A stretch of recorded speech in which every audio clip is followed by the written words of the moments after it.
செல்லமே, நடந்து முடிந்ததையே யோசித்து யோசித்து என்ன செய்ய போகிறாய்? அது உனக்கு மீண்டும் கிடைக்கப் போகிறதா? என்ன, இல்லை நடந்தது மறக்கத்தான் போகிறதா? நடந்ததை நினைத்தால் பாதி நாட்கள் அதிலே ஓடிவிடும். நீ வாழும் நாட்கள் குறைவாக ஆகிவிடும். தங்கமே, உனக்கு நான் நல்லதை தானே சொல்வேன். நீ நடந்ததை பற்றி யோசிக்காமல் நடக்கப் போவதை பற்றி யோசிக்கும் பொழுது உனக்கு புதிதாக எண்ணங்கள் உருவாகும். அதில் உன் வாழ்க்கையை நீ மேலும் வளர்த்து கொள்ளலாம். என்னுடைய தங்கத்திற்கு மிகப்பெரிய பாரம் உள்ளது. எப்படி வாழ்க்கையை கடந்து செல்ல போகிறோம் என்ற கவலை. நம்மளை விட்டு உறவுகளும் போய்விட்டது, நம்மிடம் இருந்த செல்வங்களும் போய்விட்டதே என்று ஏங்குகிறாய். நீ ஏங்கும்படி எந்த ஒரு விஷயமும் நடக்கவும் கிடையாது. போனவர்கள் உன் அருமையும் உன்னுடைய வாழ்க்கையின் பெருமையும் தெரியாமல் போய்விட்டார்கள். இருந்தது வரை உன்னிடம் நிறைய அனுபவித்தார்கள். ஆனால் இப்பொழுது இல்லாத பொழுது உனக்கு உதவி செய்யாமல் நீ அவர்களிடம் வந்து நின்று விடுவாயோ என்ற எண்ணத்தில் பயந்து விலகிவிட்டார்கள். ஆனால் தெய்வமாகிய நான் தான் நீ இருக்கும் பொழுதும் உன்னிடம் இல்லாத பொழுதும் எப்பொழுதும் ஒரே மாதிரி நான் இருப்பேன். தங்கமே, போனவர்களை நினைத்தும் போன பொருட்களை நினைத்தும் பணத்தை நினைத்தும் வருத்தப்படவே வேண்டாம். ஏனென்றால் போனதானது உன்னுடையது இல்லை என்று நினைத்துக்கொள். வருவதை உன்னுடையதாக ஏற்றுக்கொள். சில விஷயங்களில் ஆசை காட்டி மோசமும் செய்து விட்டார்கள். இப்படி எல்லா வழிகளையும் சுமந்து கொண்டு இருக்கும் என் தங்கத்திற்கு நல்ல எதிர்காலம்தான் இருக்கிறது.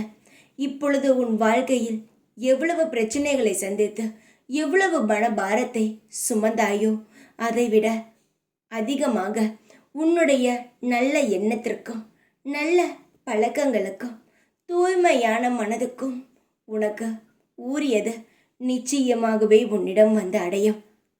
ஒரு இடத்திலேயே ஏதோ யோசித்து கொண்டு அமர வேண்டாம்.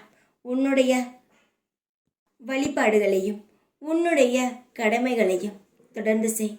போனவர்கள் திரும்பி வந்தால் அவரை ஏற்றுக்கொள்ளவே வேண்டாம். அவர்கள் மத்தியில் நீ நிச்சயமாக நல்ல நிலைமைக்கு வருவாய்.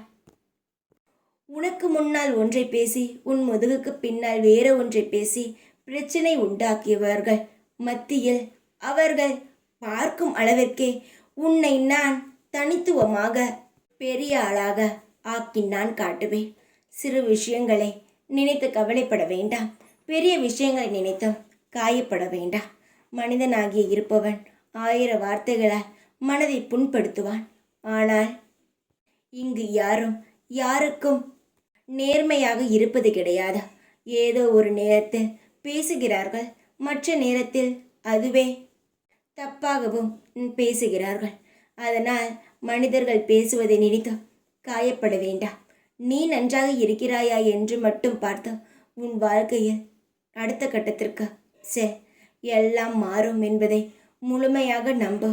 இன்று இப்படி நடந்துவிட்டது, நாளையும் இப்படித்தான் நடக்கும் என்ற அவசியம் கிடையாது.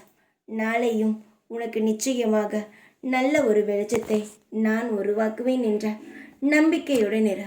காலங்களானது உன் கேள்விகளுக்கு அனைத்திற்கும் பதில் சொல்லும். தைரியமாக இரு. எப்பொழுதும் உன் கூடவே இருப்பேன் நான். ஓம் சாய்ராம்.